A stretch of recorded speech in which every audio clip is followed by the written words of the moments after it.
米歇尔是一名高三学生，在一次外出游玩时，他经历了地狱般的折磨，最终被溺死在了小溪里。案发后，警方没有找到任何可用线索，也没有发现凶手留下的生物证据。排查完几名嫌疑人后，案件的调查很快没有了方向。就在警方以为可能永远都无法抓到凶手的时候，一名良心受到谴责的年轻人主动站出来，讲述了一件非常可怕的事情。直到真相大白的那天，受害者的家属也难以接受这样的事实，凶手竟然来自他们身边人。那么究竟发生了什么？接下来让我们走进这起案件。大家好，我是大熊。今天分享的案例发生在美国加利福尼亚州洛杉矶，这里位于加州西南部，占地面积约为1200平方公里，常住人口大概397万人，是美国西海岸第一大城市，同时也是仅次于纽约的全美第二大城市。主人公米歇尔·阿维拉出生于1968年2月8日，案发时年仅17岁。米歇尔是一名高三学生，家住在洛杉矶北部的工薪小镇阿莱塔。和大多数步入青春期的少女一样，米歇尔是个非常爱美的女孩。她留着一头漂亮的齐肩长发，喜欢穿着前卫的衣服，在学校里非常受男孩们的欢迎。甜美的长相让米歇尔很容易就能交到朋友，同时也因为这件事情让她惹上了不少麻烦。由于过于吸引男孩们的注意，这导致其他女孩对米歇尔产生了强烈不满，校园暴力也随之成为了她的噩梦。每当米歇尔遭遇同学们霸凌的时候，总有两个人站出来替她出头，这两个人就是凯伦和劳拉。米歇尔和他们从小就是最好的朋友，三人在同一个社区长大，他们一起度过了人生中最快乐的时光。大约在米歇尔15岁的时候，朋友凯伦不小心意外怀孕，被迫成为了一名单身母亲。由于两人的生活发生了很大改变，见面的次数也变得越来越少，米歇尔就和凯伦的关系不再像以前那样亲密了，他大部分时间都和朋友劳拉在一起。案发前段时间，米歇尔所在的学校开始流传一些流言蜚语，有人传言他一直在和有女朋友的男孩交往。尽管这并不是事实，但还是有人听信了这个谣言。一名叫索菲亚的女孩在一次放学途中对米歇尔施加了暴力，当时米歇尔被打得很惨，身上脸上到处都是淤青。这件事情发生后，米歇尔的家人非常气愤，他们把施暴者索菲亚告上了法庭。然而就在米歇尔即将出庭作证的前一周，意外却突然发生了。1985年10月1日，一个晴朗的周二下午，米歇尔放学回到家中，他告诉母亲艾琳，朋友劳拉正在门口等待，他们计划一起到附近的公园游玩，希望母亲能够答应。艾琳也没有多想，在叮嘱完早点回家后，米歇尔就坐上劳拉的汽车离开了。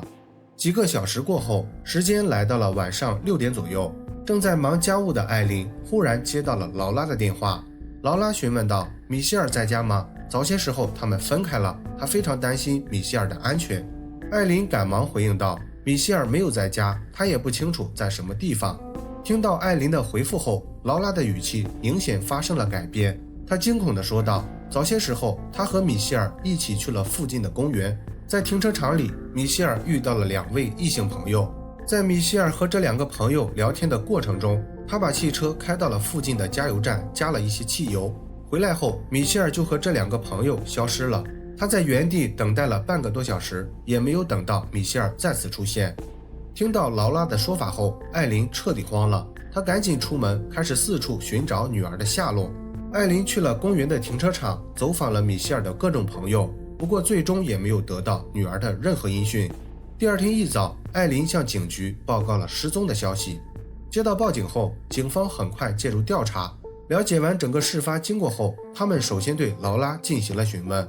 劳拉表示，当时与米歇尔交谈的那2名男子她并不认识，而且她没有下车，也没有看清楚这2个男人的样貌。不过她非常确认，这2个人开的是一辆蓝色科迈罗汽车，年龄大概在10几岁到20出头的样子。得到这条线索后，警方展开了广泛的搜寻工作。艾琳和劳拉也在这段时间积极寻找着汽车的下落。不过遗憾的是，尽管他们想尽了一切办法，也没有追踪到劳拉所说的那辆蓝色汽车，米歇尔也一直下落不明。10月4日，米歇尔失踪的4天后，警方得到消息，2名徒步男子在一处公园的小溪里发现了米歇尔的尸体。当时米歇尔已经在水里泡了好多天了，全身出现了不同程度的浮肿现象，他的双手被捆在身子后面，脸上有很多殴打过的痕迹，大部分头发被人剪掉了，身上还压了一根100多斤重的巨大原木。案发现场没有物证，也没有凶手遗留的任何线索，警方只找到了米歇尔的钱包和一些散落的头发。种种迹象表明，至少有2名人员实施了犯罪行为，因为那根原木又大又粗，一个人很难移动。米歇尔没有遭遇侵犯，而且他的钱包也没有丢失，所以犯罪动机不是抢劫或者性犯罪，一定是出于泄愤的目的。对米歇尔不满的人比较多，但最想让他永远消失的人就是同学索菲亚了。索菲亚曾经殴打过米歇尔，而且他们的官司也即将开庭，于是警方马上对索菲亚进行了审问。坐在审讯室里的索菲亚丝毫不掩饰对米歇尔的仇恨，她毫无顾忌地向警方讲述了2人之间发生的种种不愉快的事情。看到这种情况，警方也非常干脆地问索菲亚她有没有杀害米歇尔。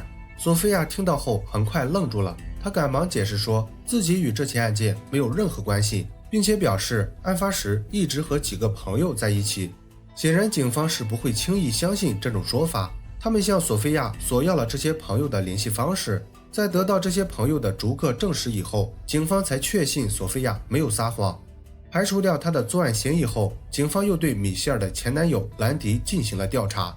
根据米歇尔的朋友凯伦描述，兰迪是一个出了名的坏孩子，他有吸食违禁物品的习惯，而且还经常表现得非常暴力。米歇尔在和兰迪交往了几个月后，就因为忍受不了他的坏习惯，从而提出了分手。兰迪一直对这件事情耿耿于怀，他曾经多次对外说过要对米歇尔实施报复。凯伦认为兰迪一定是因为这件事情杀害了米歇尔。得到这条线索后，警方很快把兰迪带回警局进行了询问。在整个对话过程中，兰迪表现得非常配合，他对警方提出的所有问题都做出了非常详细的答复。在被问到案发当天的去向时，他也主动拿出了相应的证明。鉴于这种情况，警方排除了他作案的嫌疑。接下来的一段时间，警方又陆续调查了10几位嫌疑人，也尝试过继续追踪那辆可疑汽车，但在经过各种努力后，最终也没有得到任何实质性的结果。随着时间一天天的流逝，案件的调查逐渐陷入停滞。1988年7月27日，米歇尔遇害的近3年后，警方得到了一条重要线索。一名叫伊娃的女孩来到警局，讲述了一个埋藏在内心多年的秘密。伊娃告诉警方，杀害米歇尔的凶手不是别人，正是他最好的朋友凯伦和劳拉。原本3人一直是关系非常要好的朋友，但自从步入青春期后，他们的友谊就不再那样单纯了。米歇尔各方面都表现得非常优秀，这让一起长大的凯伦和劳拉产生了强烈的嫉妒心理。尽管他们对米歇尔非常不满，但碍于面子，也没有做出过不理智的事情。直到他们各自谈了男朋友以后，关系才彻底闹僵了。凯伦和劳拉注意到，每次聚会的时候，米歇尔都和他们的男友过于亲密，他们认为米歇尔这是在勾引自己的男朋友。劳拉胆子比较小，她没有过激反应，但凯伦脾气很暴躁，她无法忍受这种事情。当她再次看到米歇尔和自己的男友聊天时，凯伦拿起一个空酒瓶，打算殴打米歇尔。这场闹剧很快被朋友制止，米歇尔没有受到伤害。这件事情发生后，米歇尔就不再和凯伦联系了。凯伦气不过，然后又开始在外面散播一些不利于米歇尔的谣言。在他不断煽风点火下，米歇尔很快遭到了同学索菲亚的报复。原本凯伦和劳拉以为米歇尔经历了这件事情以后会收敛一下自己的个性，但没想到米歇尔没有任何改变，也没有在私底下刻意避免与他们的男友接触。这下原本就对米歇尔不满的2人彻底爆发了。经过商量后，凯伦和劳拉就有了下面的报复计划。案发当天，劳拉告诉米歇尔，凯伦认识到了自己的错误，打算给他道歉。米歇尔念在多年的友情份上，很快同意了。放学后，米歇尔就跟劳拉来到了附近的公园。当他们到达的时候，凯伦和室友伊娃已经在那里等着他们了。凯伦见到米歇尔后，二话不说，直接打了一巴掌。他大声质问米歇尔为什么要勾引他们的男朋友。